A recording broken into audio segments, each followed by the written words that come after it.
Thank you very much. I wanted tonight, I wanted to review all of the previous lectures, and we're not going to be here forever. I want to go over briefly what I've already said and go to tonight's lecture, because I have said some things which might be misunderstood, because I have dealt with some old things that you need to think about. And I have dealt with some old religions that are not old in the sense. And I want you to understand something about history, is that history is not as old as you think, because all history is a current event.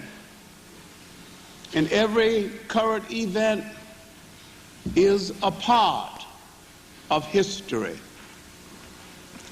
And I have dealt with old religions, but what I have dealt with is religions that came before man called them religions. I have dealt with great river civilizations and early man's spirituality, because what you have today that you call religions are carbon copies of original spirituality. And I have dealt with the original copy, where your carbon copies came from. And the early Africans, in building great river civilizations, built a concept which they did not call religion, though your religions came out of them. They called it spirituality.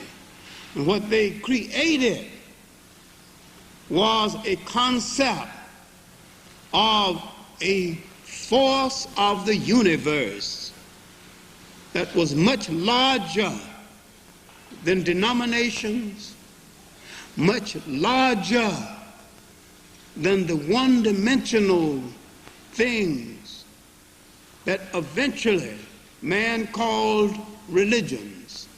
I had gone beyond the narrow concepts that we live under right now.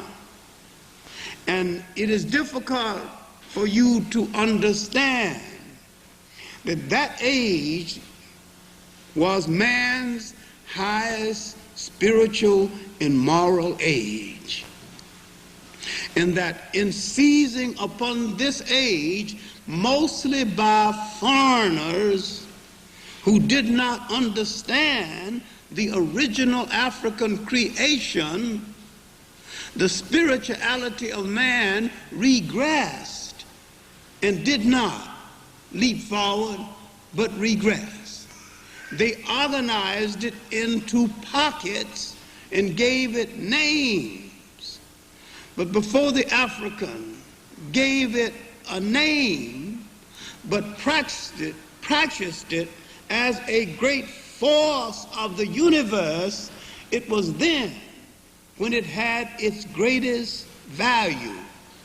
And foreigners picked out of it little pieces and departmentalized it into religious pockets and started war between one pocket and another, then broke the pockets down into something called denominations, then started war between one denomination and the other, and they did service to the spirituality that the Africans created in the great river civilization, starting with the Nile, continue with the Niger, the Volta, the Limpopo, in the Zimbabwe, in the Congo. The Africans created a great spiritual force of the universe.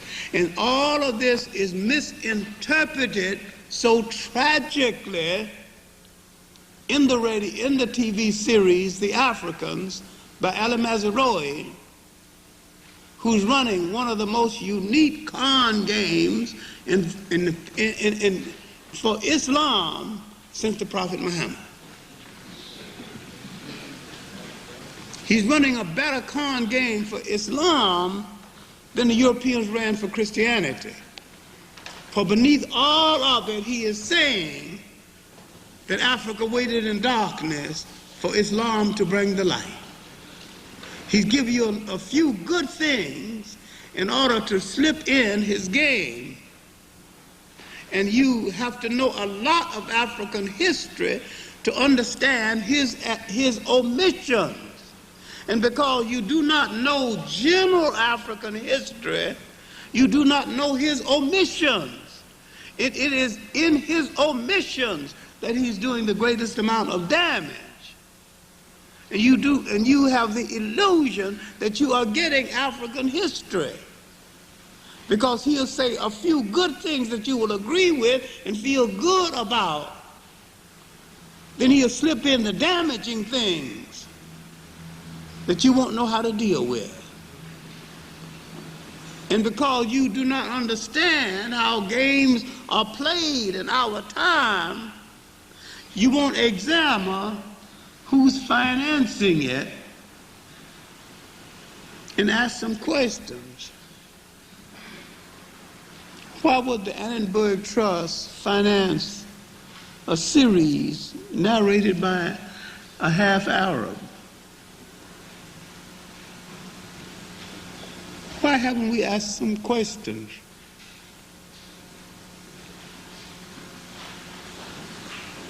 Somebody is buying friendships at our expense.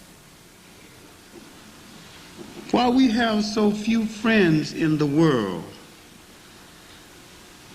I have said long ago, it wouldn't be surprised to see certain people in the same political bed against us. It wouldn't be surprised to see any people in the same political bed against us, because there's a political naivete that appeared in our history 1680 BC that we haven't dealt with to this very day.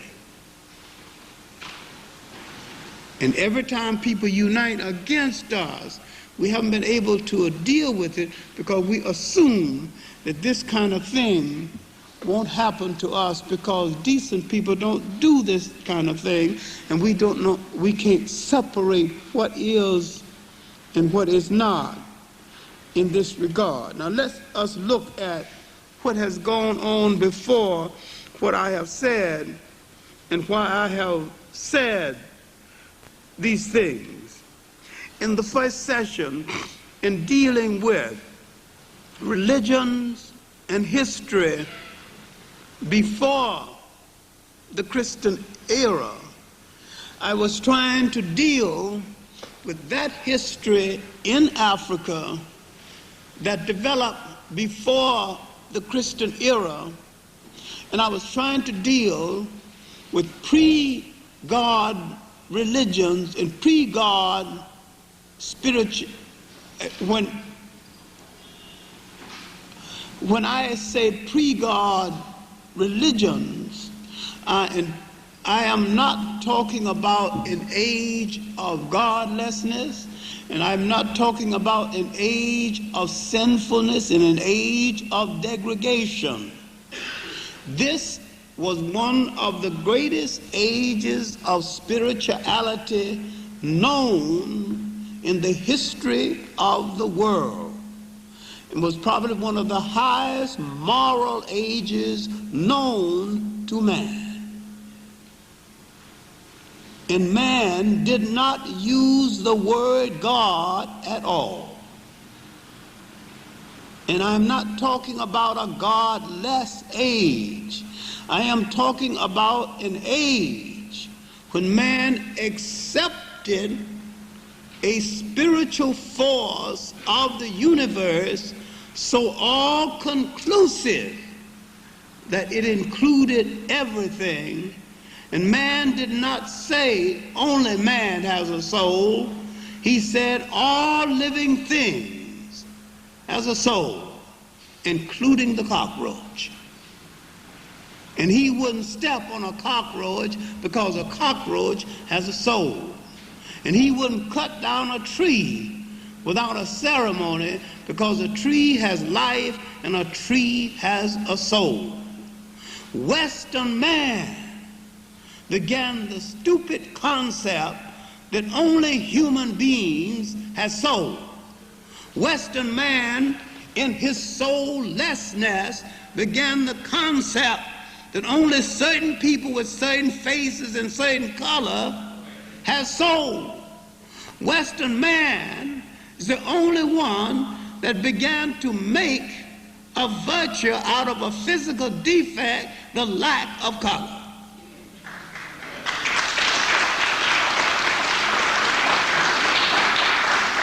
And to make you feel ashamed out of the great virtue of having color.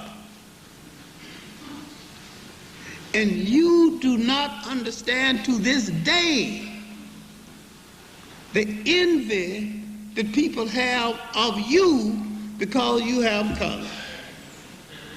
You are the most beautiful people on camera or walking down the street that God ever created.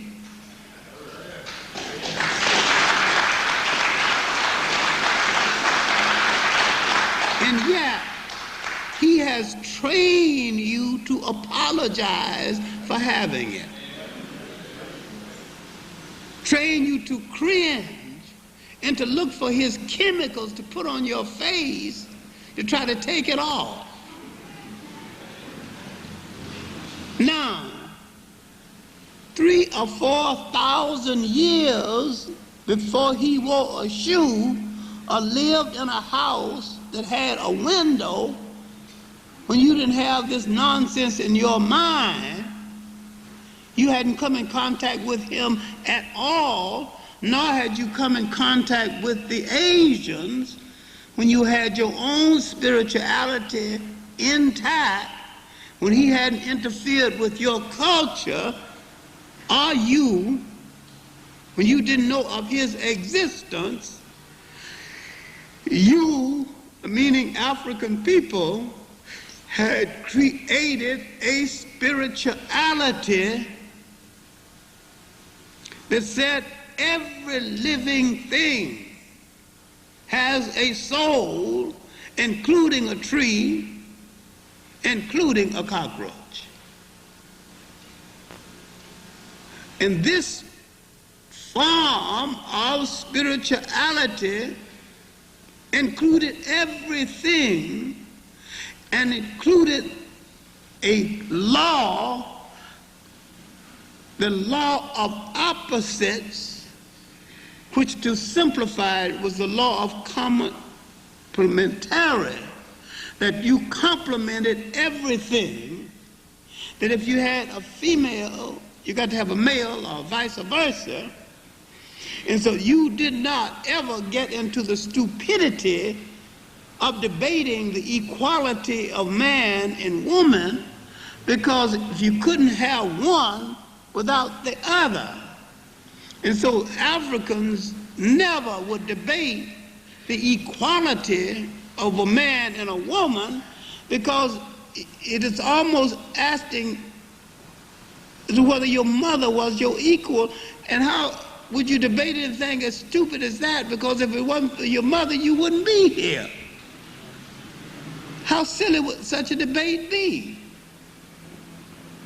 So you never got into that. It was out of this kind of atmosphere of spirituality that the Africans created not only the matrilineal system where the lineage in the family came down to the female, but where he created the world's first female god.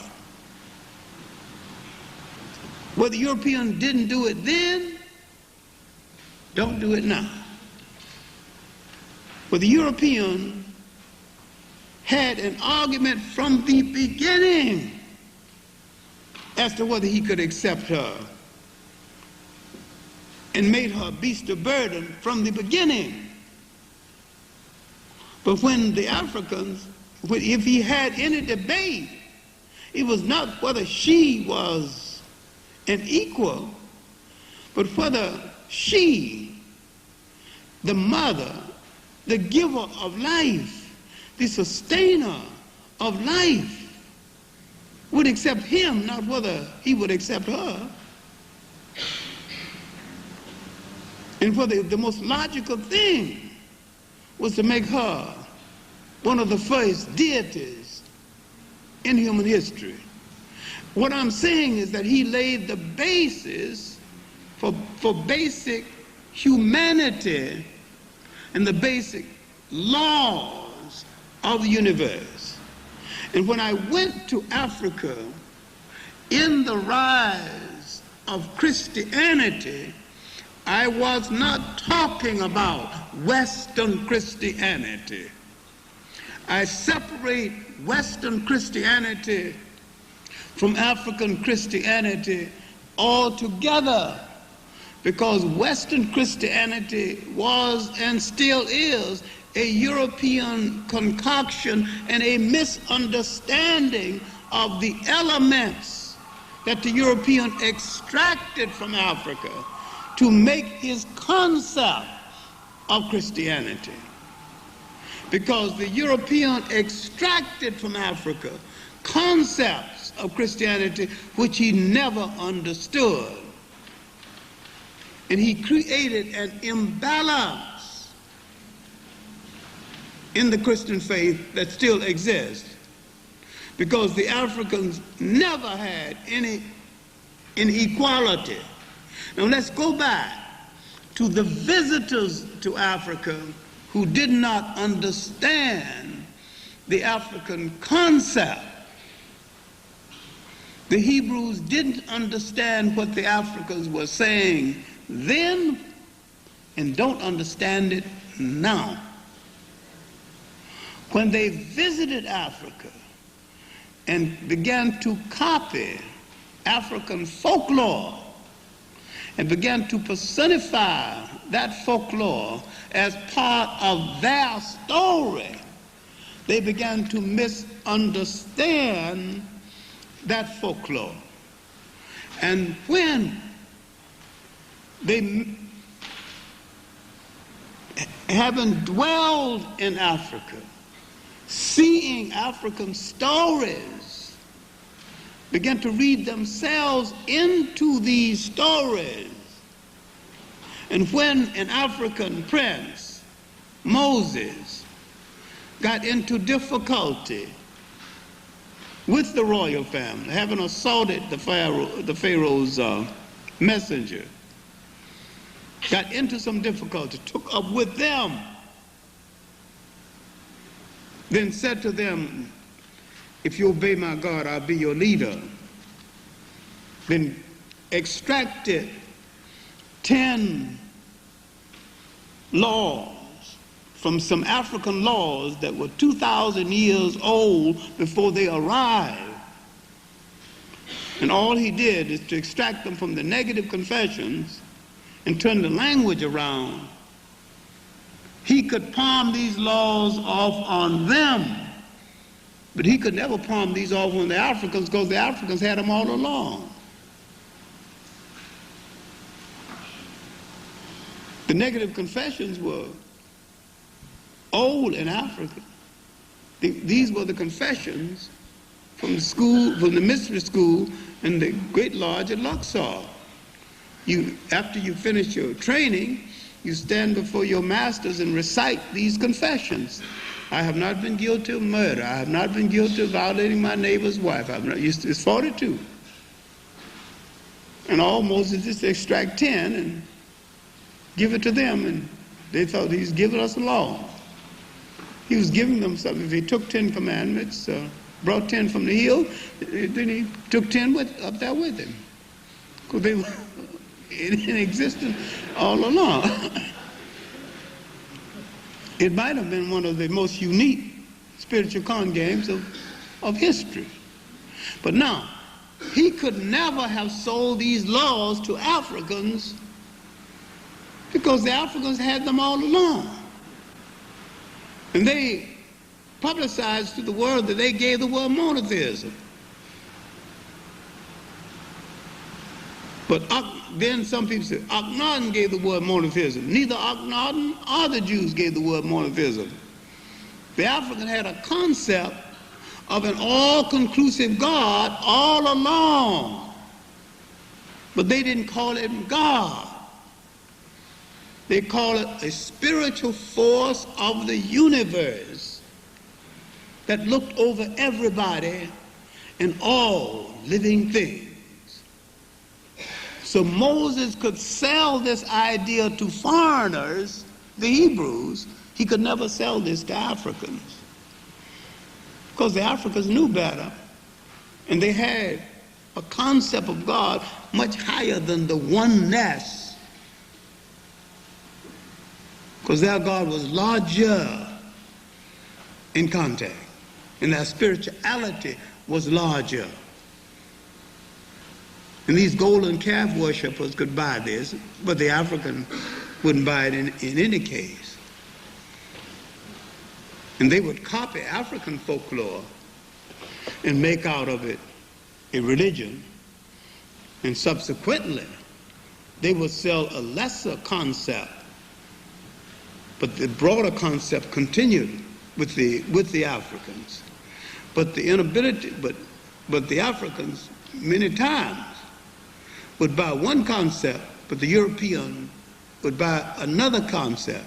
This is why when you go to a white church today and go to a black church, you go into two different religions and two different kinds of spirituality. Now, there wasn't enough time to explain this because both of these people are on two spiritual wavelengths, because they have two different spiritualities. But the Christian story is basically an African story. It's basically an Egyptian story. It's basically the story of Cush, the Punt.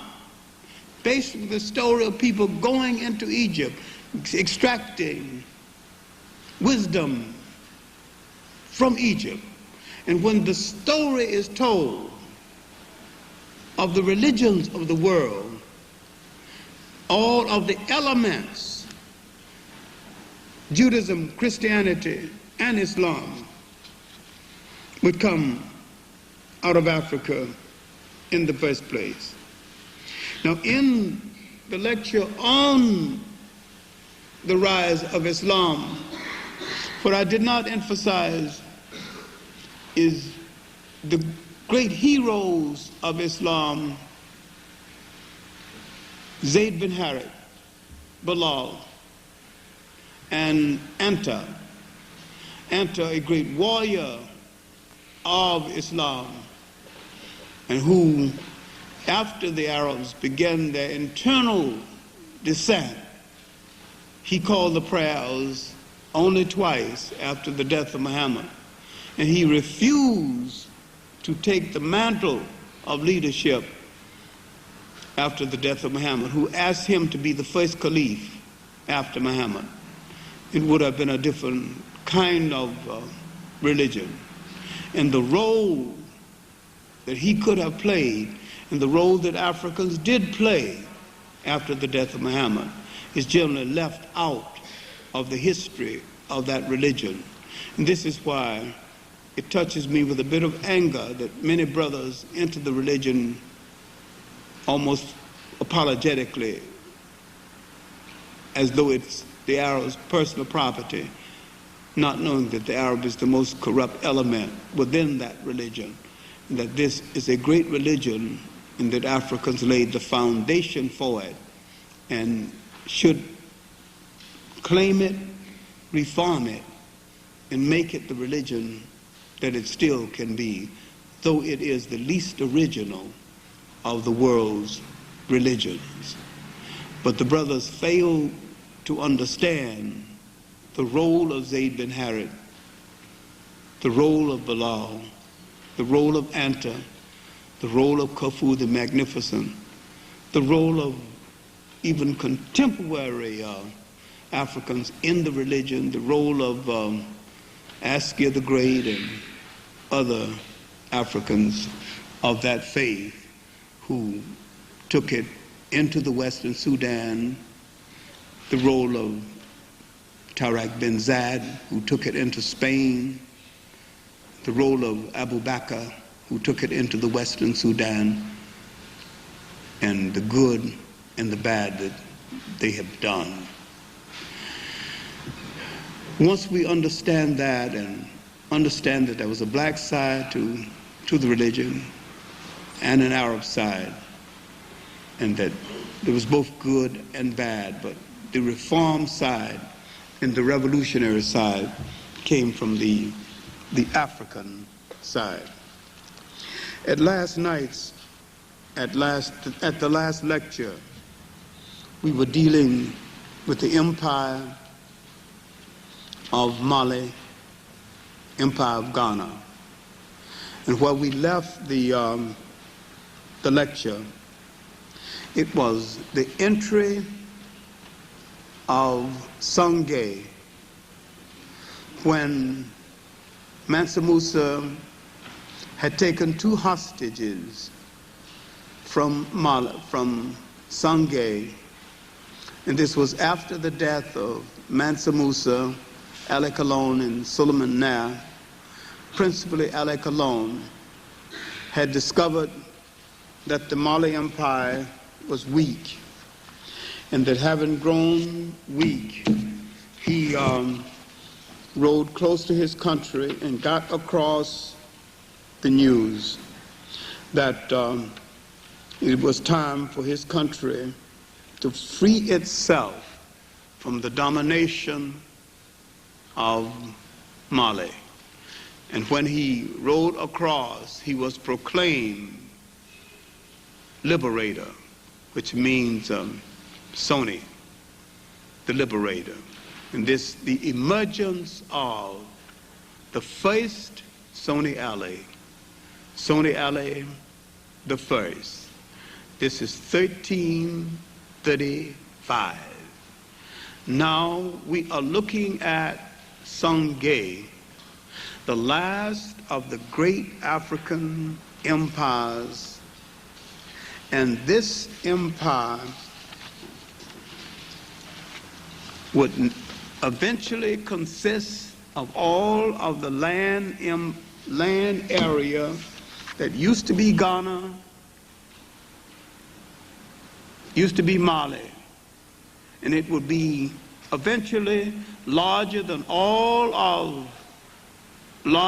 continental limits of the United States.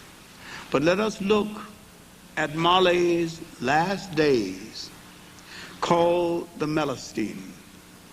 In its last days, after the death of the great Mansa Musa, who went on his famous journey to Mecca and Medina, taken from 60 to 100,000 people, even 50 royal hairdressers, and he only had his favorite wives.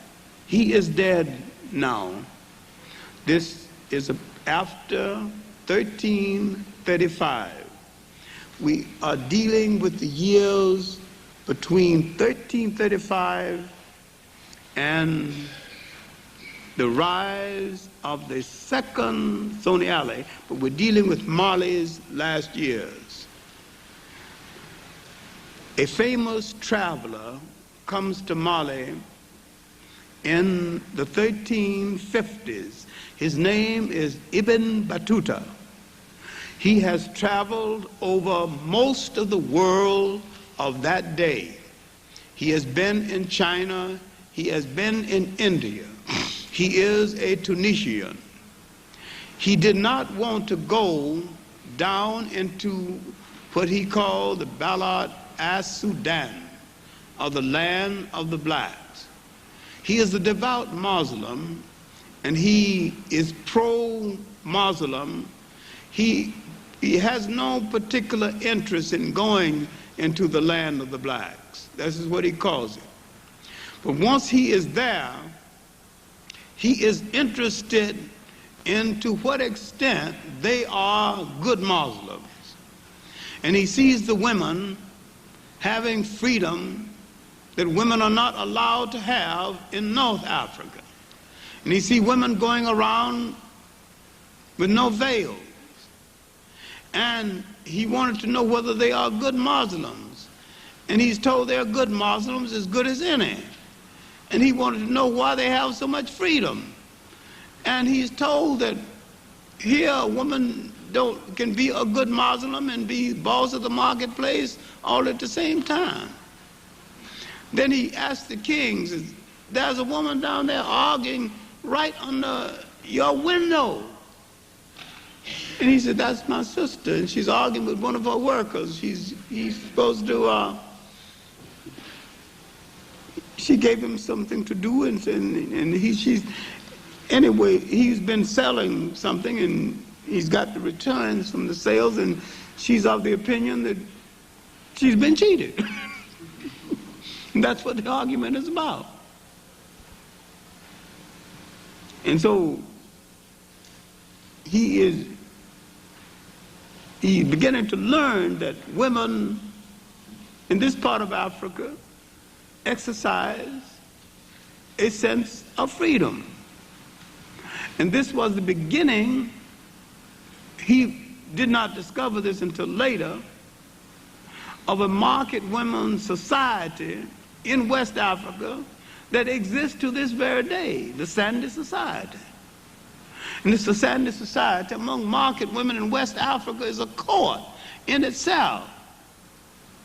And it is so strong that these women can put you on trial and punish you, and you never know how it was done or who did it. And right now, and some of them are millionaires right now, and they are Muslim. They wear no veil, and they control the marketplace. They control imports and exports and funds, fabulous funds. And they don't have to bow and scrape, and they hire men and sell them and dismiss them at will. And they got no movement because they were born liberated. And that's not anything that they argue about. I'm saying that this existed in the 1300s. And to some extent it still exists. Now, why do you have this in West Africa and don't have it in East Africa? Because West Africa was Islamized by Islamized blacks, and East Africa was Islamized by Arabs. There's a world of difference. The blacks who Islamized West Africa knew what customs not to tamper with. The Arabs didn't know then, don't know now. You have to understand the difference between who Islamizes different parts of Africa. And this is why the African side of Islam had one projection and the Arab side had another projection. The male chauvinism of the Arabs didn't reach as far, didn't touch West Africa quite the same way it touched East Africa. All right, now, Ibn Battuta would record all of this, and it is in the Broadway series of his book, The Travels of Ibn Battuta. It can be found in other works because Italian kings, anxious to know something about inner West Africa, commissioned books to be written about inner West Africa. One was a king named Raja, who commissioned an Arab named Il-Fazan to write a book, and this book is called The Book of Raja. And another king commissioned another Arab, Ilamare, and he wrote a book especially for that king called Roads and Ruins, a very good history of inner West Africa taking in Mali and taking in action the last of Ghana. All right, now let's go back and see what did this first Sony Ali do. This first Sony Ali began to consolidate the country. We're dealing with the years between 1335 and the emergence of the second Sony Ali, 1464. 1464, his reign is 1464. Here is his ending date, 1492. That's the era of the second Sony Ali. All right, 1464, the second Sony Ali, the greatest one, comes to power. And what will he do? He would first free the city of Timbuktu of a bunch of marauders, thieves, fine warriors, still troublemakers in West Africa, called Tuaregs. A mixed breed of people who wore veils, who wore blue cloth with veils, called the people of the veil. Here's where the men wore the veil, not the women, called Tuaregs. They fight well. They don't know a single thing about ruling a city, but they know a lot about wrecking cities. Bunch of thugs, still a bunch of thugs. People go in West Africa, oh, how colorful they are in their blue clothes. And people don't know nothing about the ancient history of them. Never done anything right, but tear things down, but never know how to put anything together. He drove them out of Timbuktu and freed the city of the wreckage of the Tuaregs. And they began to consolidate the land area and to bring the pieces of the empire together. A master engineer, he began to build a 250-mile canal, pulling the empire, connecting various parts of the empire. A great administrator, but not as great as the one who's going to come after him. He's going to have difficulty with the imams, the old Muslim ministers, because he's a Fulo. And he belonged to the indigenous African religion of his mother, who came from what is now northern Nigeria. They wanted to know why he will not practice the Muslim faith. He won't practice it because he don't believe in it. And because sometimes they said, well, this is a Muslim country. It's not a Muslim country. The royal family is Muslim, but he's not Muslim. So he gets up in the morning and he announces the 5 prayers of the day. Instead of praying, he announces all the prayers at once and said that I'm busy today. I won't have time to pray to you all. I got other work to do. And finally, the imams come to him and tell him that it's bad for the state that our emperor will not say the prayers. He says, all right, I'll say the prayers. And so they go to the mosque, sneak in and watch him. He say one prayer, as he leans up, and he turns to his minister of state and gives orders. And he turns over here and gives orders.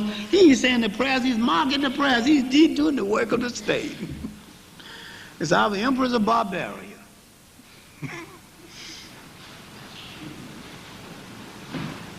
Then when they get on him again, he exiled them to the desert. Get out of here, you're interfering with the state. Then the imams turned to a devout Muslim, Muhammad Ituri, a commoner, the only one who can control the ferocious temper of Sony Ali. So he calms him down and sends the imams out into the desert. So you go out in the desert and change clothes or horses and come on back. And He's so busy he won't even notice. He don't know one from another anyway. And that's what they do. That calms him down. Finally, when they aggravate him again, he says, "Somebody go out there and kill him." You know. So they're not killed. He's busy. He's building his famous canal from Walata to all the way to Timbuktu, and he's building 150 miles. And then he stops to fight a minor war in the south with the Musi people who used to control ancient Ghana.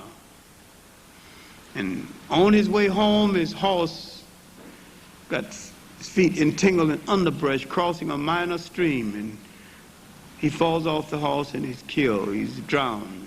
An inglorious death. For one of the great men born in Africa in the last 2,000 years, Soni Ali Ba, a great militarist, a great consolidator of state. Now a year passed, the fight for the throne. The Imams now backs the commoner, Muhammad Ituri. After a year and support from the Muslims, he comes to power. And on his way to his inauguration, the dethroned brother, the sister of the dethroned of the brother that he pushed from the throne, looks at Muhammad Ituri riding to his inauguration. From the balcony, she shouts out, "Say it is not he, say he has not done this to my brother." And she shouts out a curse word, "Throne stealer, usurper, thief, ash slayer." He stops and pauses for a while and said that, "I will not let the wailings of this sick woman disturb me. Henceforth, this is the name of my dynasty. Call me throne stealer, usurper, thief, Ashler." And he created what is known as the Ashler dynasty. And he is known in history as Muhammad Ashler the Great. He earned the name and he earned the title. And historians call him the greatest civil administrator of all times. And he comes to power.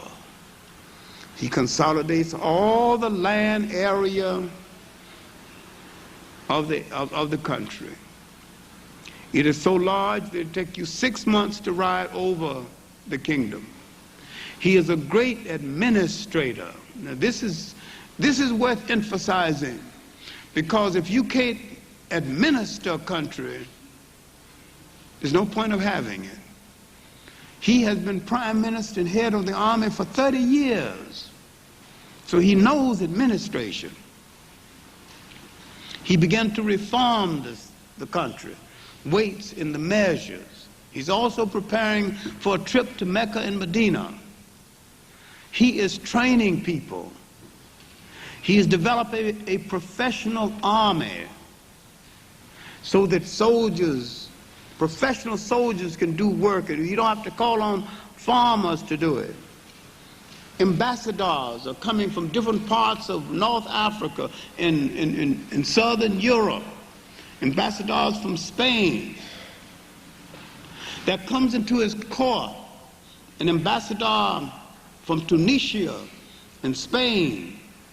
And a young man who was later be called Leo Africus.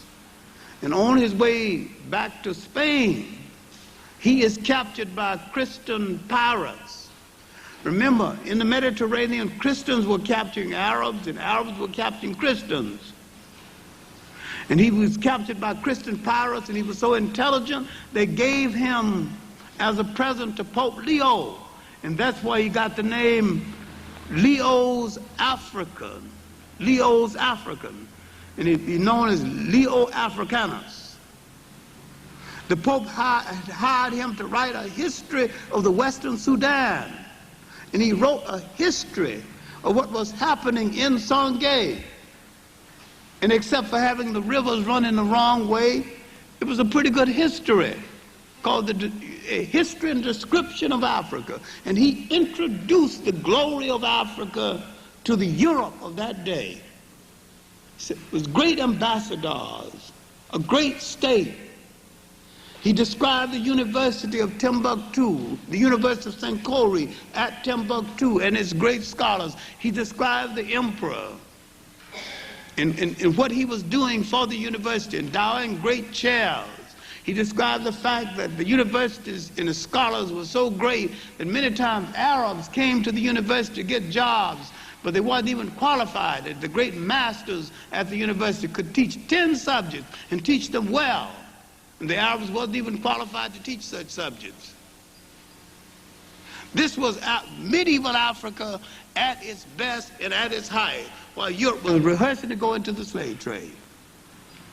These Africans were burning and moving. This was Africa taking her last great walk in the sun. Now you can understand why all of this is left out of history. Because when people want to conquer you, they destroy your confidence in your historical memory.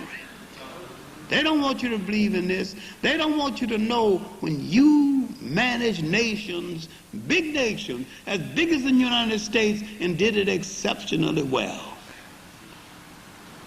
The mayor of Timbuktu was mayor 50 years, Henrik Clarke.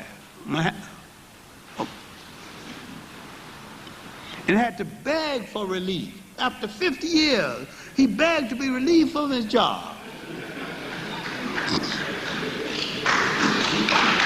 So, anytime you find that kind of stability, man, I've been mayor 50 years, please let me out of the job. So nobody's content, nobody's running for the office, nobody trying to take it away from him. That's stability. Nobody else wants the job. You're doing a good job, stay there. That was Timbuktu. That was Sangay at its greatest. Now, he would go on a trip to Mecca and Medina. He would not take 100,000 people like Mansa Musa, just 10,000. And only people who could learn from the trip, mayors of cities. He would study taxation. He would study administration. Then he would hold classes. What did you learn? What did you learn about city administration? What did you learn when you passed through the city, when you passed through different people in their respective countries? He would be declared Grand Caliph of the Western Sudan when he would return. Then when he would return, he would issue his famous proclamation. Except for the reckless darings of Sonny Ali, the empire of Sangay would have spread itself to the border of the Great Sea. This is now the burden and sworn duty of Abubakar, Muhammad Askari the Great. Each man to his task and his craft, women to bear more sons for the glory of our empire, soldiers to the field of battle.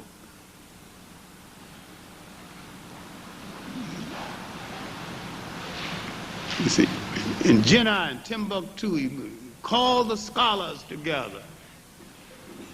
He created a classification system now used in the army.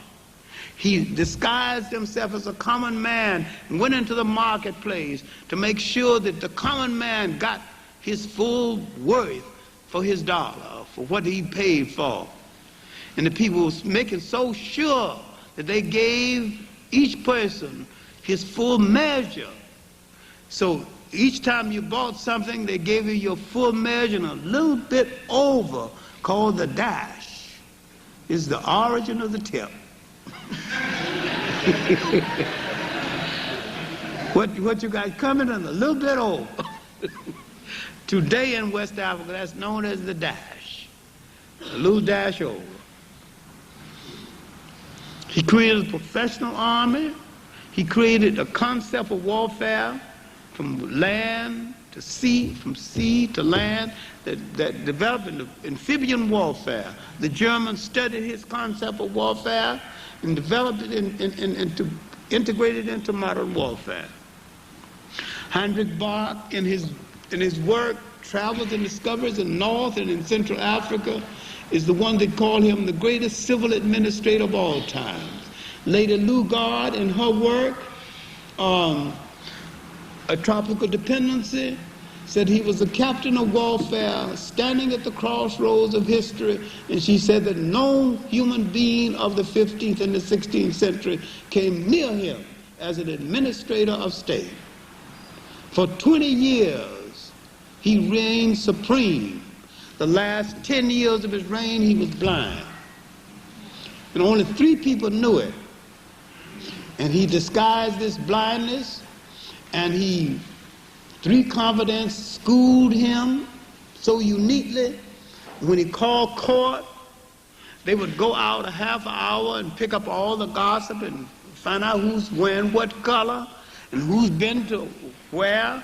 And he would come out and he would walk so gingerly to the throne and walk to the edge of the throne room and look over his head and compliment somebody wearing blue, compliment somebody wearing different color, and everybody would think he could see.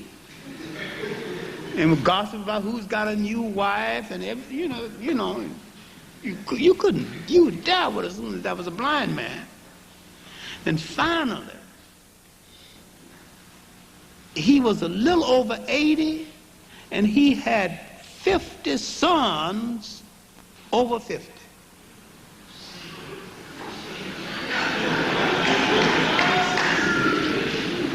And they thought they would never come to power, so he was overthrown by one of the sons, and a cousin overthrew the son. Then he was in an island in the Niger, and then he sent for the weakest son he had. And that was a son, not from one of his strategic marriages, because every time he conquered a country, he would marry into the country, and they'll always begot a son. How he managed that, I don't know, but that he did. But he was riding through the old kingdom of Niana, and he saw a girl. This wasn't a strategic marriage. He just liked what he saw, she liked what she saw, and they got together. So this was the son from that marriage. He always called this child his love child. And this son was pampered and weakling and grew up near the palace. He wasn't trained to fight, and so that's the son he sent for. And the son wanted to know his father, why did you send for the least of your sons? Why'd you send for me? He said, I'll tell you what to do. He said, I'm weak, I don't know nothing, I don't know how to do nothing. He said, I'll tell you what to do. But while he was in Egypt, he studied taxation, and he made a decision. I will tax the conquered people no more than I tax the people of Sangay. And he had treated the colonies so well. It was the colonies of Sangay that came to his defense and liberated him and restored him to power. He came to power briefly and put the son on the throne. But the son just couldn't bring it off physically. He lasted only 3 years. And part of the folklore is that there was an old lady who was once one of his sweethearts in the early days, and she said that she refused to die until she see her emperor one more time. And when she saw him riding in splendor on his way back to the palace, she smiled and laid down and died right in the parade room. That was enough for her. That's the folklore. I don't know. Folklore don't have to be true.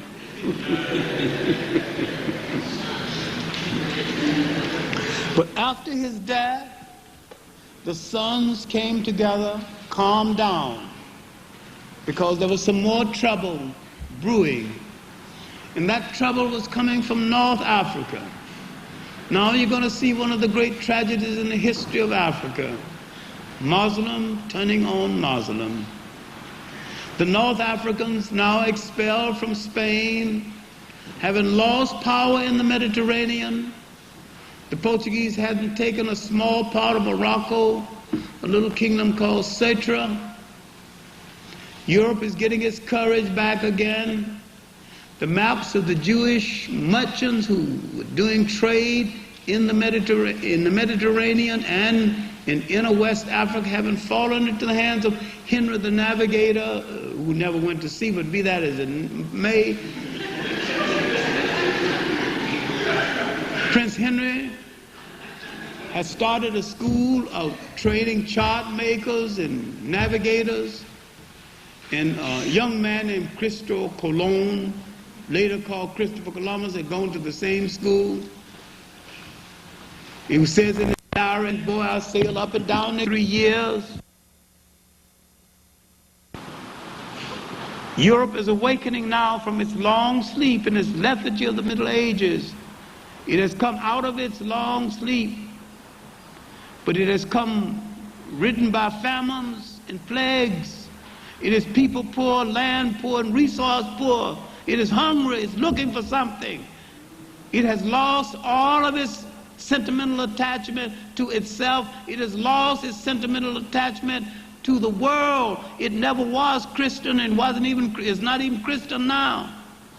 It has no Christian sentiment. It has Christian form, but no Christian substance. Hasn't got it now. But it uses the framework to do its dirty work. Europe is getting ready. But Africa is unprepared to deal with that mentality then, unprepared to deal with it now.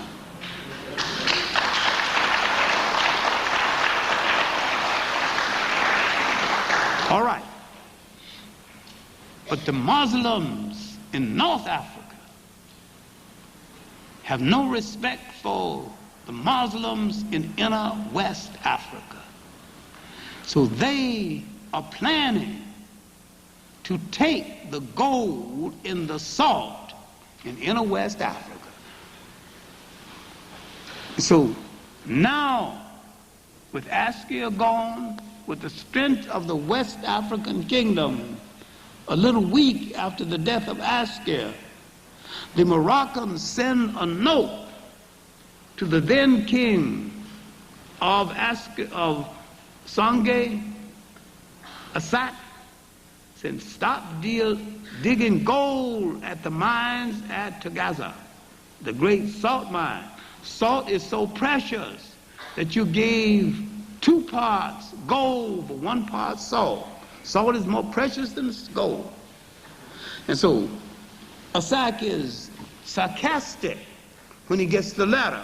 He said, I don't know what Assad this letter is addressed to, because I will not give up 1 inch of the soil of Sangay, and that whoever Assad you mean is surely not I. And he sends a letter back, and he sends them presents, and he sends them more elaborate presents. They couldn't bribe him. So now 50 years pass, but the Moroccans are planning to take that country. Then 1590, a letter is discovered. I have the letter in my file. The letter is from Queen Victoria, Queen Elizabeth I of England, Henry VIII's daughter, only daughter. And the letter is an apology from Ilman Su, a black emperor of Morocco, apologizing to Elizabeth for not answering her previous letter. He said he's been busy planning the conquest of Sangay. Then she sends him a letter that if you help me in overthrowing Antonio of Spain, I will give you the ammunition you need to conquer Sangay. Now you see a black emperor getting ammunition from a white queen to conquer a black country. You see, the Arab was no respecter. You see, the North African Arab turning toward Europe to get weapons to conquer the blacks in the South. No respecter of kith and kin, violating the basic rule that governs Islam, is that no Islamic brother should ever lift arms against another. You see him violating it then, and may do it again, right now. Watch as well as pray. Remember, history serves you a purpose only to the extent that you can protect yourself today by learning what happened yesterday.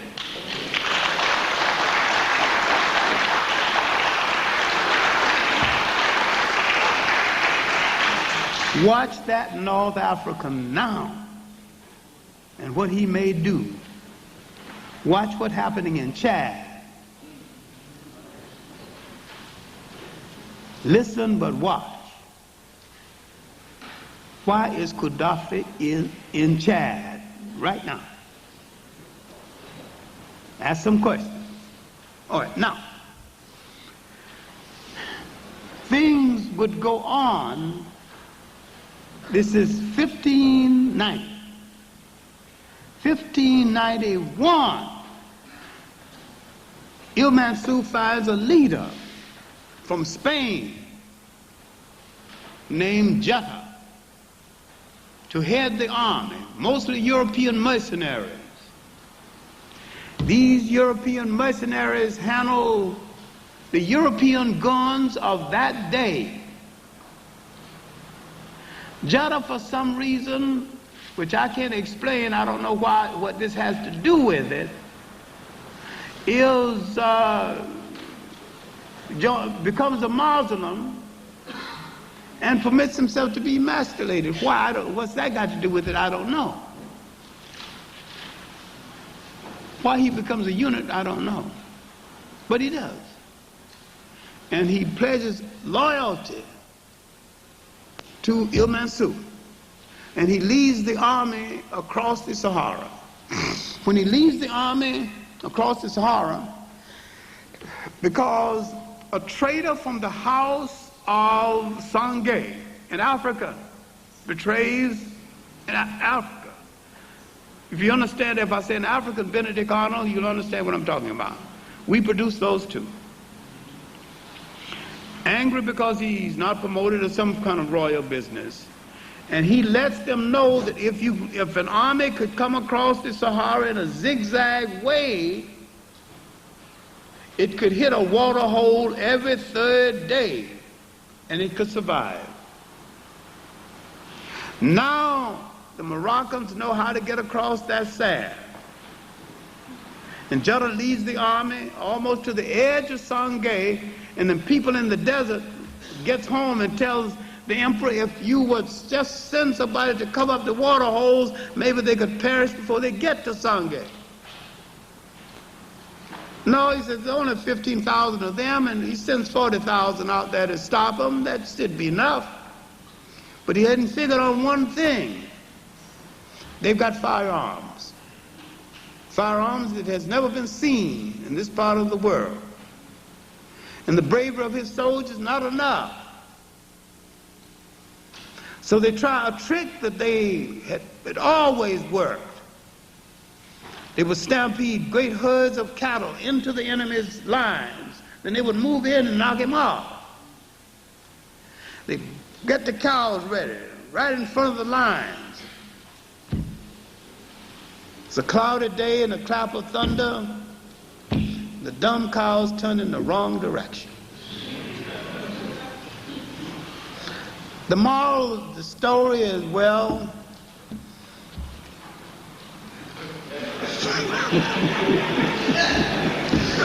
you don't give an assignment to a dumb cow. The cow destroyed the wrong army. The men got slaughtered. That army moved into Sangay. And what did they destroy first? The people? No. People people destroy first those things that make you feel good about yourself. The University of St. Corey, the great temples, the great structures, the scholars,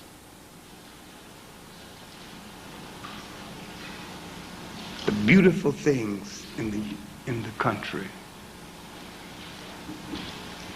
One general pulled his army out of Timbuktu, Ashley Nur. He pulled them to a place called Sagu in what is present-day Nigeria. Fought for almost 20 years, in and out. Gave the Moroccans a fit till they sent another general named Iswag. Long time. Now, they moved into the city 1494.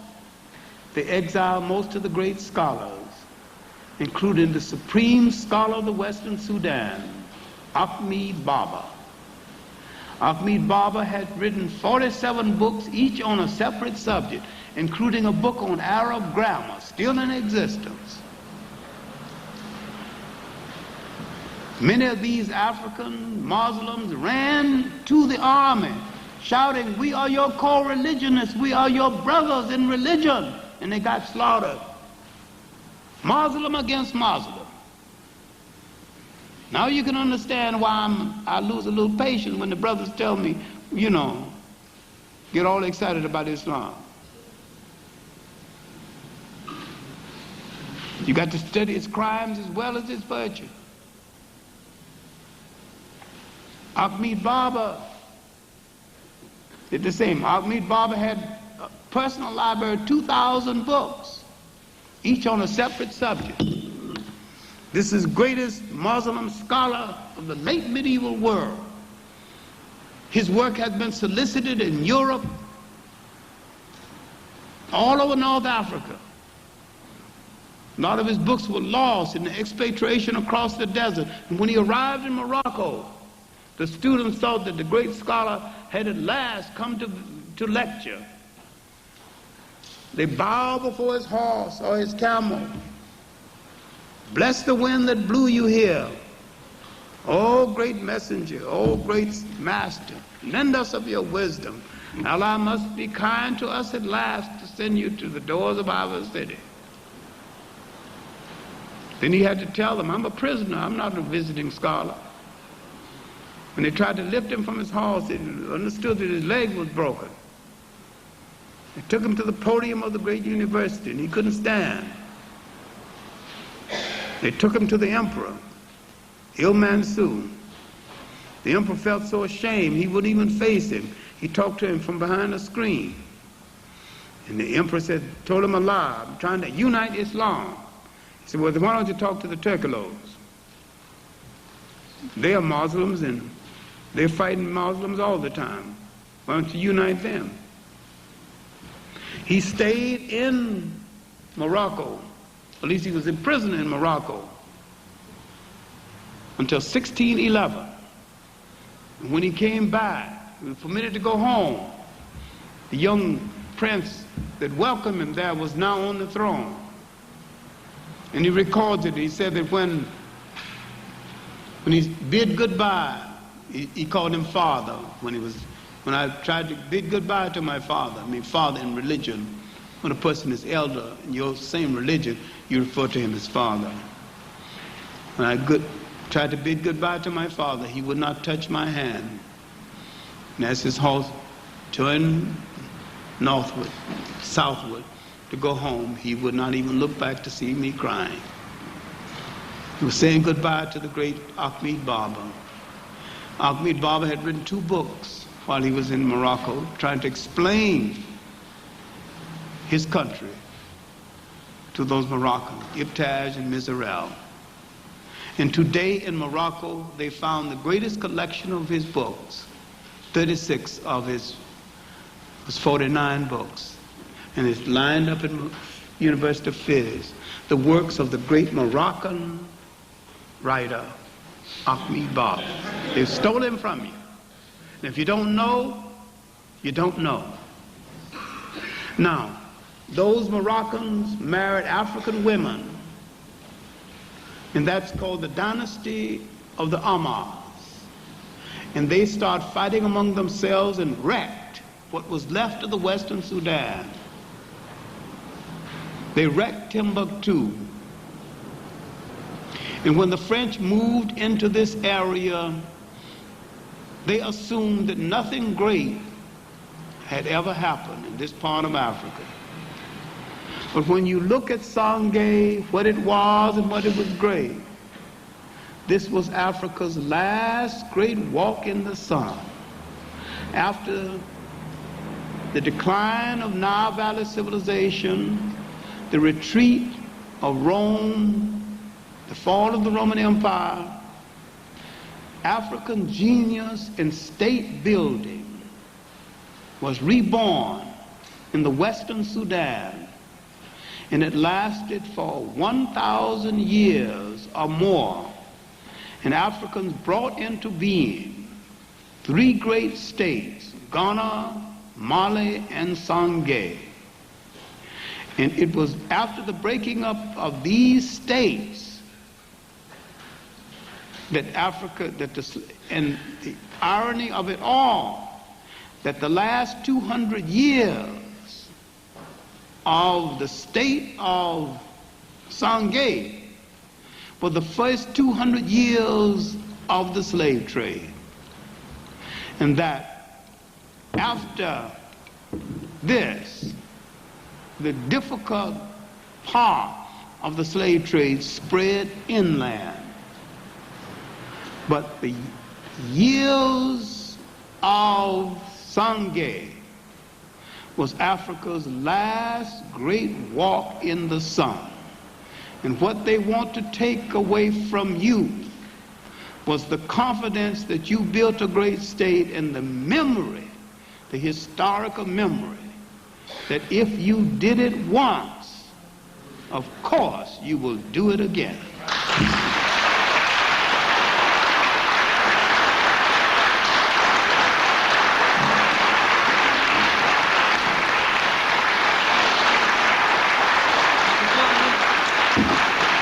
Dr. John Henrik Clarke.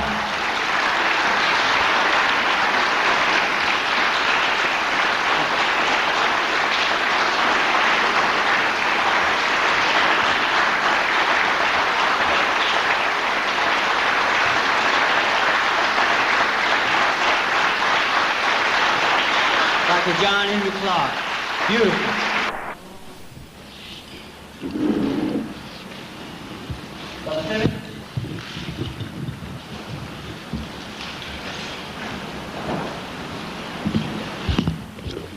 Brother Simmons, could you turn this mic?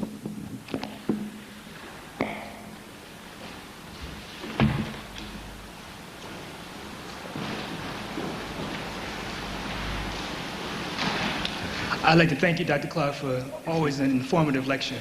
My question is, with the basic condition that the world is in today and the constant erosion of the African population, both here and on the continent, with AIDS, famine, drugs, and what have you, do you believe that Africa will once again have another great walk in the sun? And if it is to have another great walk in the sun, how can we as Africans on this side of the world help to facilitate it as best as possible? I think Africa is everywhere African people are.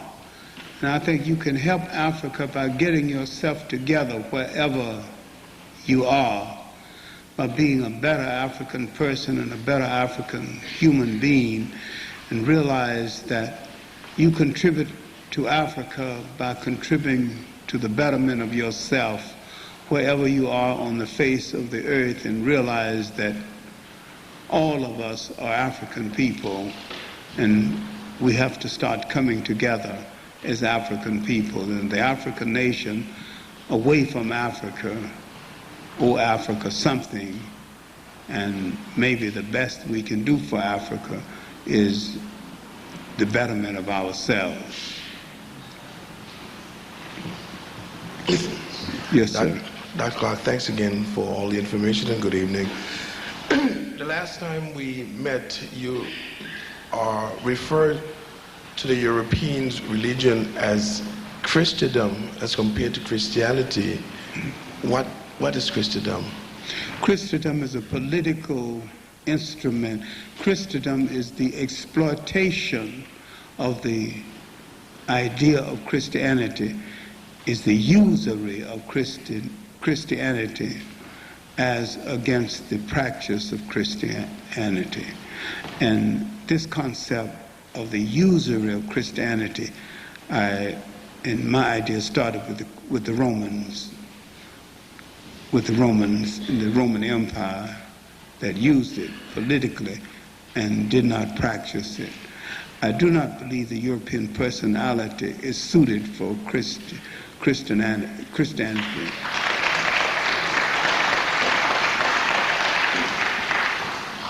Peace and blessings be upon you, Dr. Clarke. Yeah. What I want to ask you was in regards to tribes in Africa that trace their ancestry to Israelite tribes. And one particular tribe called the Enedin. The what now? The Enedin, which is a artisan and blacksmith tribe under of the Torah, called the Enedin, and they claim that they are descendants of, they're Muslim now, but they claim to be descendants of our Lord King David. And there's also other tribes that say they came from Mesopotamia. And I was reading recently of some literature saying that the Assyrian captivity of the Israelites, after they was released from that captivity, many of them went into Northwest Africa. And also in the expulsion of the Jews from Spain, many of them came into West Africa. I want to ask you, to what extent is that true? And I want to ask you, to what extent is that true that many tribes there trace their ancestry to Israel, being Israelites?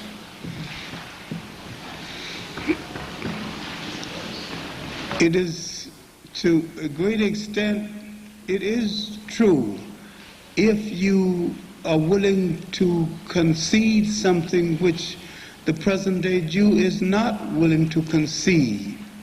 That it is true of the Eastern Jew, it is not true of the European Jew. And that the European Jew is a separate ethnic entity.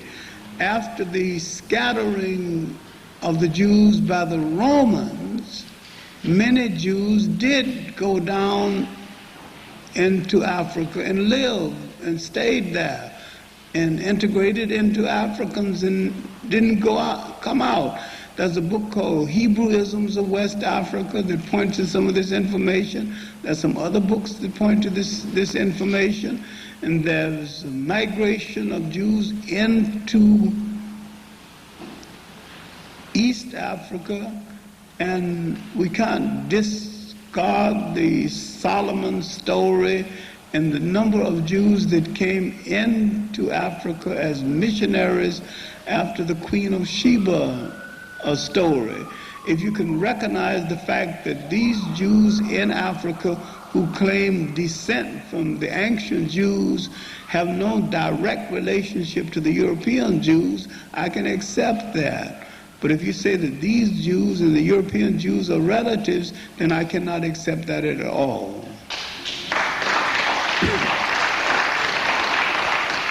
But you have to accept the difference between someone who belongs to the Hebrew faith and someone who's relatives of the European Jews. Yes, sir. I just share everybody's gratitude after having heard what you communicated and shared with us, so thank you again. My question is a theological question, and it goes back to some of what you had said about the taking of the negative confessions and their transmutation into this thing called the Ten Commandments. If black people adhere to Christianity and are trying to have a love of Jesus Christ or a love of the message of Christ, but want to break away from the false history and the historical lies of the European, could you suggest some ways for African American Christians who are sincere about their faith but want to also seek truth to study some things that will give them a further rooting in the African history of what is now Christianity versus the Europeanized version that we get through most of Western religion? What can we do to begin to study and do that? They can study some of the ancient texts and study some of the basis of the ancient texts. They can study some of the Egyptian texts. Now that we've got people who can translate some of the original texts that went into the making of the Bible, we've got people who can study those original texts as against the interpretation of the text. Study some of the original texts. Do you know how we can get a hold of some of that? Well, In English, or whatever language? There's a group of people in Chicago now, J. Carruthers and Rickety Wimby. These are some of the Black American translators now who beginning to translate some of the original Egyptian texts. Karinga's little work, the Hosea, is beginning to translate a direct translation from the old text. And I'm saying that the ancient spirituality is now coming through from our point of view. And we can study our spirituality from its original base as against European interpretations of it. We don't have to become less spiritual. In fact, we can even be more, because our spiritual base is much broader than we thought it was. Thank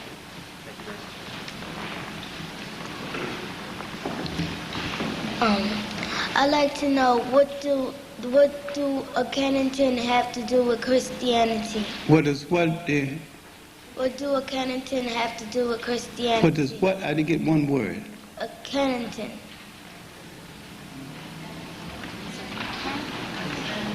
I missed one word. Akhenaten. Oh, good. Akhenaten was accredited for giving the world the concept of the oneness of God. That's a misinterpretation of what Akhenaten did. In all truthfulness, Akhenaten dealt with the corrupt priesthood of his day. And Akhenaten told the world of that day, because the priests were corrupt and was telling people that you can't go to different places because you no longer have any protection. Akhenaten said that God is everywhere. And said that you could go any place you want because God will go with you. He is all omnipotent, he's all powerful, and he goes everywhere. And so the concept of the all-seeing, all-traveling God got across. And a lot of people think he gave the world the oneness of God, but the oneness of God was there all along. But he merely he brought them back. He didn't give the world the oneness of God. He merely brought them back to the oneness of God. They had forgotten the concept. He brought them back to the concept of the oneness of God and made them realize the oneness of God. And out of that oneness came the oneness that went into the making of Christianity.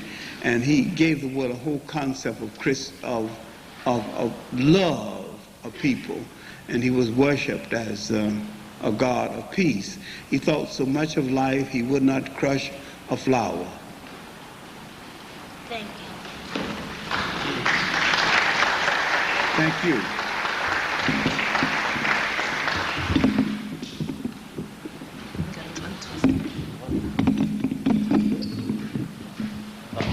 Thank you. I have a two-part question. Perhaps you could explain the broken noses on the Sphinx and other African monoliths, and also kind of a different question, the significance of the Battle of Tours. The Battle of Tours. The Battle of Tours? Yeah, with Charles Martel. Oh, yes. All right. The broken nose of the Sphinx is because the noses of people and the lips of people, more than any other part of the face, tells you ethnically who they belong to. Right. You can't debate, once you look at the nose and the lips, you can't debate right. who he is. Yes. You know that's one of your children. Right?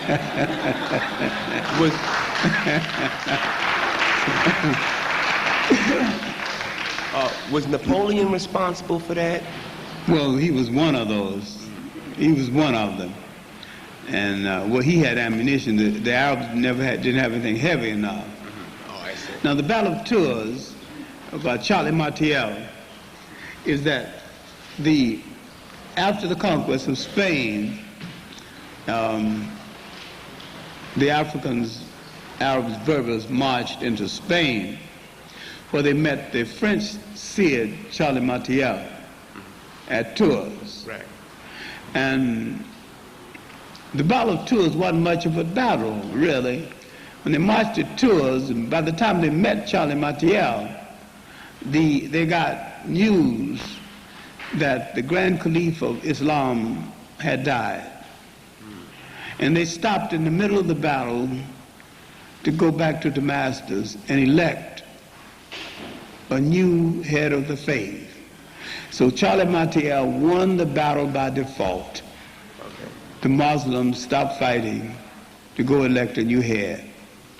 And when they returned, they consolidated their holding in Spain and gave up the idea of conquering France. Right. Were they trying to conquer Europe or just France? Or? Well, they could have conquered all of Europe. All they needed was shoes there. Right. Europe wasn't strong enough to take Spain. And so the great victory of Charlie Martel really wasn't that much of a victory. Okay. Because the Muslims just changed their mind about the whole thing and just stayed on in Spain. Thank you. Good evening, Dr. Clarke. Thank you. Thank you for the lecture. In regard to Sonny Ali's successor, Muhammad Askia, you mentioned something about the meaning of his name actually literally meaning a throne taker or usurper. But that was the Askia really was a curse word. Oh my goodness. Because the reason I asked, because I actually know African Americans who have taken on that name. It was a curse word. In what language? So when someone says the Songhai script of that day. Songhai script of that day. Okay, But she meant it as a curse word. I see. And he accepted it that way. And he wanted it to be that way. He said, I accept it.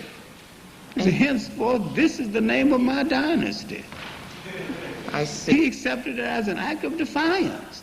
He said, call me thief, call me stone, call me usurper, call me Askia. And still stayed in power? Yes. Okay. Second question, was it under his reign that this mayor of Timbuktu stayed in office for 50 years? He was already in office when he came. I see. He was in office under Sonny Ali then? Yeah, he was on the office under Sonny. It was under his reign that he begged for relief. Okay, could you just repeat his name again? He was Muhammad Nordi of Timbuktu Koi. Muhammad Nordi. Muhammad Nordi. Okay, thank you. Referred to as Timbuktu Koi. Thank you.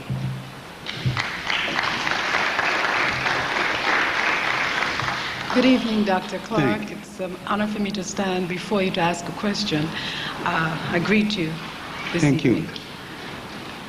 I'm particularly interested in a comment from you on the degradation, so to speak, today of traditional African religion. It is said that it is a lower religion because you're not dealing with celestial beings, but in fact with deities. We deify our ancestors, and therefore the idea of mediumship and religion, pouring of libation, is degraded even among our own people. I just would like you to clarify for me if that is in fact so, in your understanding.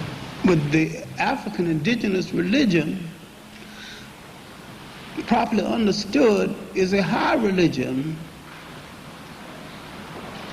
and the deification of the human being is a high thing to do, because African religion touches the totality of life itself, and it has a respect for totality of life, especially the family.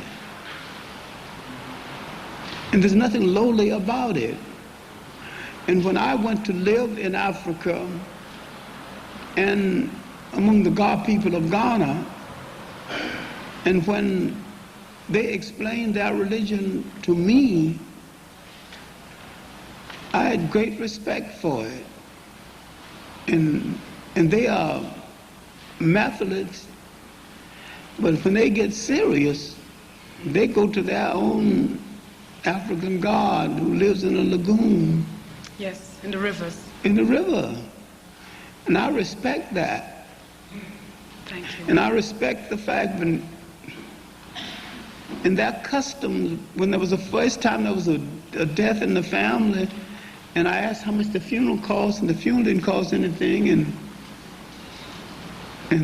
the widow was taken care of, and all those forces came together.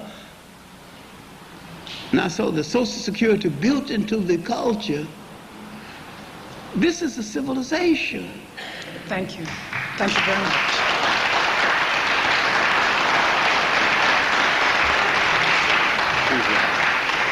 My question is about spirituality and the universal force you spoke about. Yes, spirituality versus formal religion. Mm-hmm. Well, actually, I feel as if, we have somewhat parted from spirituality, and we no longer know what it is. But you see, they knew, they didn't call it anything. They didn't departmentalize it, and they didn't build any churches around it. And God was everywhere, and if you wanted to contact God, you contacted the wind, because God was in the wind. Well, can you briefly describe how one can regain consciousness of the spirit? No, it was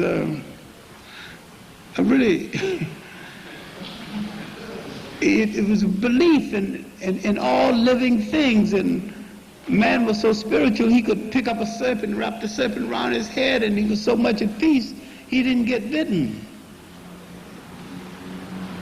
I don't know how he got it. If I knew how he got it, I would know how he can regain it. What hope can we have? I don't think we are hopeless, but then we're living in a society where we might, in this kind of society, structurally, I don't know whether it is obtainable in this kind of society. I think it is obtainable to a degree, but in this kind of society, that spiritual perfection that we had in this other society may not be possible.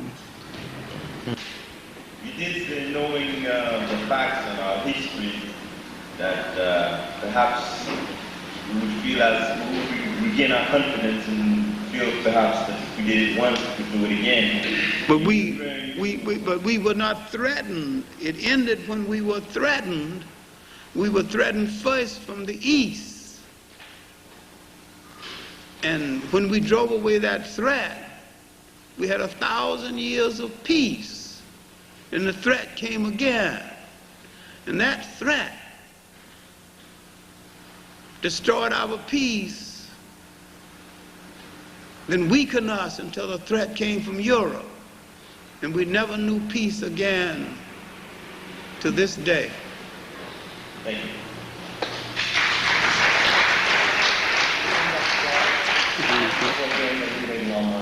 Thank you. My first question is, what is the significance and correlation between the defeat of the Moors in Spain in 1492? The what now? The defeat of the Moors in Spain. The defeat of the Moors. I hear you now. Go ahead. The importation of slaves to the island of Hispaniola the same year.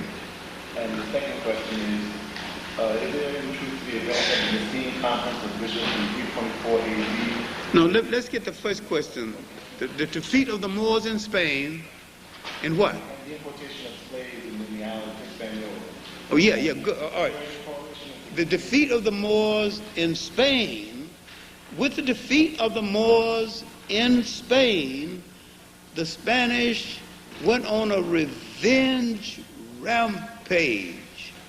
And a lot of the Africans in Spain and in the Mediterranean were enslaved, and this is why many of them, the first slaves in the New World, did not come from Africa. They came from Spain and the Mediterranean. Were they prisoners of war? Well, you can say prisoners of war. This is why a lot of the Africans, the first, they came with the Spanish conquistadors. You can say they were prisoners of war. Okay. A lot of them were high caliber. A lot of them were technicians, armorers, ammunition makers, wheat farmers with Cortez, armorers with Balboa, road builders with Balboa, and an armorer with Pizarro in Peru, you know. High caliber technicians. Now the second question. The second question is there any truth to the event in 324 AD at the Nicene Conference of Bishops? I've read that was the first actual event where they changed the names of Mary, Joseph, and Jesus from Isis, Osiris, and Horus. 332. 324 AD. Oh, 332? 332. Oh, okay. I'll take your word for it. Sure. Yes, I'm asking you, is there any truth to that? It changed. Really was Haru. Okay. It wasn't even Horus. It was Haru. It was Haru. They changed it from Haru to Horus. And they changed the story about it wasn't no child in a manger. It was a cave in Ethiopia. Okay. So they whitened up the Christ story. So that was the first whitewash. Yeah. Okay. Thank you very much. And they Europeanized it. Okay. Well, they Europeanized the whole Christ story. They dressed it up for Europe. Did they replace the African bishops with a European bishopry? Oh yes, then this is why the African writer of the church, St. Augustine, said that when he read the story of the councils, he laughed. And this is in a book called Shadow of the Third Century by Alvin Boyd Kuhn. There's another book by Alvin Boyd Kuhn who's well worth reading. This is a white man who couldn't even get Weinstein published his book. Shadow of the Third Century. And another book he written called Who is This King of Glory? One of the clearest books ever written about the Christ story. I'll have to get that one. Thank you very much.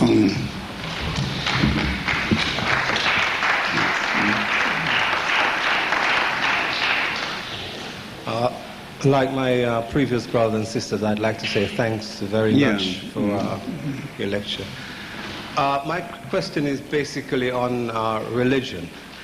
The Bible states that God created man from his own image and likeness. History tells me that the black man was the first man. What I would like to clarify is when did the Caucasian came about? Well, the Caucasian is an offshoot. The Caucasian is an offshoot. Now, every people on earth have their own creation story. All people have their creation stories.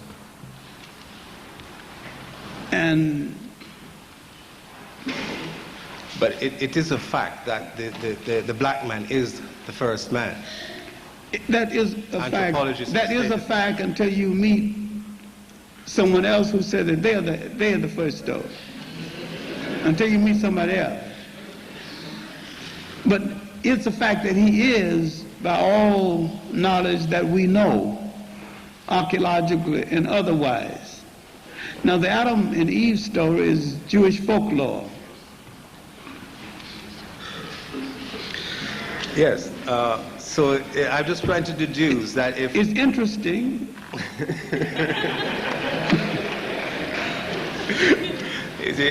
What I'd like, all I would like to sort of clarify in my mind, which has been bothering me for a very long time, is that if we are the first, and God make man in his own image and likeness, therefore God has got to be black.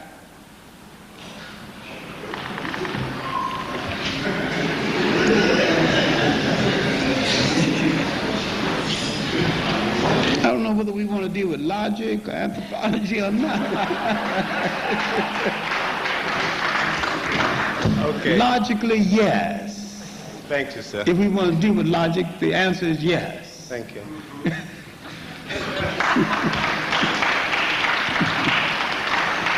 Yes. My question is about why the Queen Elizabeth from Spain wrote the letter that you were talking about. Because someone had propositioned Elizabeth earlier about the slave trade, and she had rejected going into the slave trade. She was now all the way into the trade, and she was seeking allies in other parts of Africa, North Africa, and she wanted the alliance of Il-Mansur. The rumor is that when she died, there was a picture, a painting of Il-Mansur in her bedroom. There's no indication he ever met him, because there's no indication he ever went to England. There was a painting of him in her bedroom. He was an African emperor. Okay, thank you. Clarke, I think he wanted you to explain about the letter. That's really what he was interested in. The letter? Yes, sir. The letter he wrote, he had written her a letter. She had written him a letter. Then he had answered a letter apologizing for not answering her previous letter. And in his letter, he said he had been busy planning the destruction, planning the invasion of Sangay. Then in her answer, she said that if you assist me in the overthrowing of King Antonio of Spain, I will give you the ammunition you need for the job. If you look at Morocco and look at Spain, you can see why she made the proposition. Morocco is next door to Spain. You can jump from Morocco right over into Spain. So he's in a good position to overthrow Spain.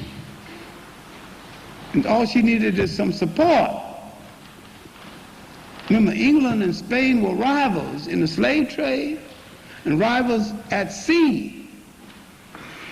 And she needed some support in the Mediterranean against the Spanish. And she was trying to solicit his support. And said if she could get his support, she would give him the ammunition he needed to move down south and destroy the black kingdom, Sangay. That's why she wrote the letter. And that's what the correspondence was about. She did give him the support. It was those small cannons that she gave him that helped to destroy Sangay. Dr. Clarke, I enjoyed the lectures you gave. I'd like to you to, as brief as you can, getting to some of the African, particular religion, the African connection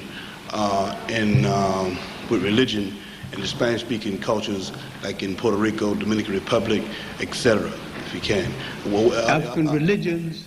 In his connection to like Catholicism, Pentecostal, Santeria, those kind of things like that. Well, see, fortunately, the African religions in Puerto Rico and in African religions in Spanish-speaking countries have managed to integrate itself to some extent into Catholicism. or especially in Brazil, they managed to accept some of the African deities and respect some of them. And Catholicism has had less difficulty in coming to grips with African deity than the Protestants and than others. And Catholicism has made a better accommodation to African religions. I mean, the Catholics have made a better accommodation to African religions than Presbyterians and others. And I think it was a little intelligent of them to do that, because by doing that, they have entered less conflict with Africans and managed to tone down the revolutionary fervor. Like in Mexico, the Catholic Church has made an accommodation with the religions of the Indians, and many of the Indians practiced their own religion and went into battle with the medallions, around their necks. And the same thing is true in Haiti, where the Voodoo, which is an African religion, and the Catholicism have not had a clash, because the African could hold on to both of them. And the same thing is true in Brazil, where the Shango and right here in New York City, the Santa Maria religion and Catholicism have not had a clash, because many people who are Catholics belong to both of them. Thank you very much. Good evening, Dr. Clarke. I enjoyed your lecture. I'd just like to ask one question. In regard to the discrepancy in terms of African history, how does one go about finding the actual facts in terms of history to provide some identity for black youth? Well, you have to take a simple approach, read some of the basic things first, then digest it for yourself, and then simplify it for them. With my own children, I try to approach it through legends and folklore, and tell them the story of the Golden Stool, the story of Timbuktu, and the story of African heroes, the story of heroic women and kings, and then you get into straight history. But I entice them with the heroic aspects first, Is there one particular book that you can find with that information in it? Unfortunately, no. No. I think John Jackson's work is pretty good, but it gets a little stiff at times.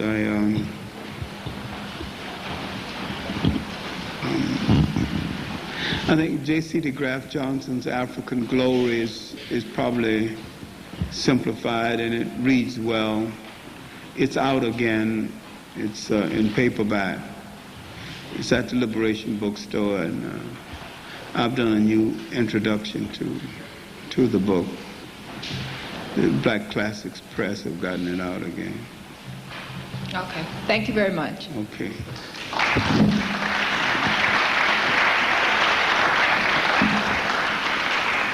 Brothers and sisters, a great man has spoken some powerful speeches tonight. Let's give him another round of applause.